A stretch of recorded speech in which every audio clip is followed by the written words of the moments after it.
जब आगे बढ़ाते हैं सिलसिला गुफ्तगू तो साथ में आप वसल्लम की निस्बत से रमज़ान से मुतल्लिक़ हदीस कामदी साहब की हम खिदमत में रख रहे हैं और उसमें से ज़रूरी मौज़ूआत पर तौज़ी भी तलब कर रहे हैं। एक और रिवायत है मेरे सामने सईदना अबू हुरैरा ही की है। वो फरमाते हैं कि अल्लाह के रसूल ने इरशाद फरमाया, तुम्हारे पास एक मुबारक महीना रमज़ान आया है। अल्लाह ताला ने तुम पर इस माह के रोज़े फ़र्ज़ करार दिए हैं। इस माह में आसमान के दरवाज़े खोल दिए जाते हैं और दोज़ख के दरवाज़े बंद कर दिए जाते हैं और सरकश शैतान इस माह में बांध दिए जाते हैं। इस माह में एक रात ऐसी है जो 1000 महीनों से बेहतर है।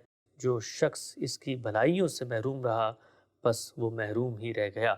हम सब रिवायत भी बताती है, अल्लाह ताला जा बजा कुरान मजीद में भी मज़मून ज़ेर बहस आता है कि वलन यर्ज़ा लिइबादिल कुफ़्र, अल्लाह राज़ी नहीं है कि उसके बंदे जो हैं वो महरूम हो जाएं। हमारे यहाँ एक बड़ा जो तसव्वुर पेश किया जाता है अल्लाह ताला की जानिब से, जैसे वो बड़ा क़हार है, वो चाहता है बंदों को पकड़ पकड़ के जो है वो जहन्नुम भर दी जाएगी और उसके ग़ैज़ व ग़ज़ब के भी इशारात कुरान में मिलते हैं। लेकिन अगर पूरे के पूरे जो कंटेंट है, मज़हबी लिटरेचर है, साथ वसल्लम की हदीस है, उनका मुताला किया जाए तो दर हकीकत एक एक अल्लाह ताला की तरफ से एक ख्वाहिश का इज़हार होता है कि मैं ये नहीं चाहता कि ये सब कुछ हो। मैं तो पूरी की पूरी कोशिश कर रहा हूँ, इम्कानात भी दे रहा हूँ, बस तुम थोड़ा-सा अगर पलट आओ तो फिर मैं भी पलट आऊँगा। इसमें क्या शक, वो तो सरासर रहमत है, पुकार रहा है उसके बंदे तौबा करें, इस्तिग़फ़ार करें, इस इम्तिहान को पहचानें, इस इब्तला में कामयाब हों। उसने ये इब्तला इसलिए तो बर्पा नहीं किया है कि उसके बंदे नाकाम हो जाएं।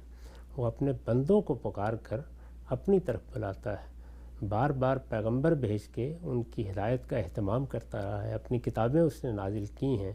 क्या चीज़ है जिसमें कोई इबहाम छोड़ दिया है? कुरान मजीद को पढ़िए तो मालूम होता है कि आखिरत की मुनादी की जा रही है। पूरी दुनिया को पुकारा जा रहा है कि लोगों, इस दुनिया की हकीकत को समझो, अपने परवरदिगार की स्कीम को समझो और इसमें कामयाबी हासिल करो। तो अल्लाह ताला तो यही चाहते हैं कि सब लोग कामयाब हों और उस जन्नत को आबाद करें जो उन्होंने हमेशा के लिए तैयार कर रखी हुई है। बंदे सरकशी इख्तियार कर लेते हैं। ये सरकशी है जिसके जवाब में फिर कहा जाता है कि अगर सरकशी इख्तियार करोगे तो अल्लाह बहुत क़हार और बहुत जब्बार भी है। वो फिर इंतकाम भी लेगा, वो फिर सज़ा भी देगा और उसकी सज़ा का तुम तसव्वुर नहीं कर सकते। जैसा बांधना वो बांधता है, कोई और बांध नहीं सकता, और जैसा अज़ाब वो देता है, कोई और वैसा अज़ाब दे नहीं सकता। तो ये सरकशों को कहा जाता है।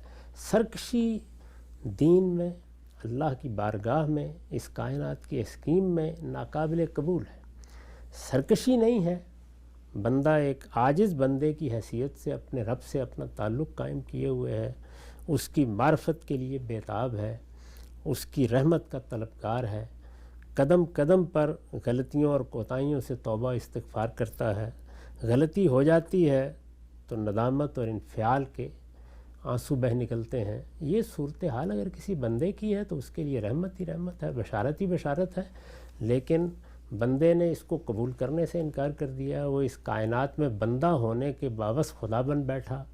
उसने इस कायनात के नज़्म में अपनी हैसियत ही नहीं पहचानी। उसने अपने परवरदिगार को जाना और जानकर फिर नहीं जाना।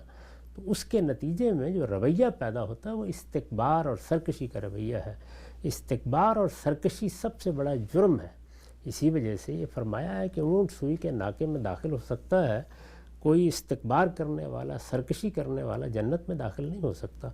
तो अल्लाह ताला की जितनी वईदें हैं, जहाँ जहाँ उसने अपने इंतकाम का ज़िक्र किया है, अपनी कहारी का ज़िक्र किया है, अपने अज़ाब का ज़िक्र किया है, वो सब दर हकीकत सरकश लोगों के लिए है। इसलिए कि जिस इम्तहान में हमें डाला गया है और इब्तला का जो कानून जारी है, उसमें अगर सरकशी को भी गवारा कर लिया जाए तो फिर इब्तला क्या और इम्तहान क्या।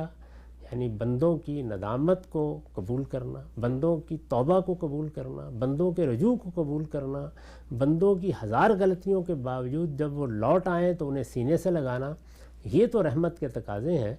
लेकिन क्या सरकशों के मामले में भी ये तरीका इख्तियार किया जाए, तो ये बात वाज़ेह कर दी गई है कि उसकी कोई सूरत नहीं।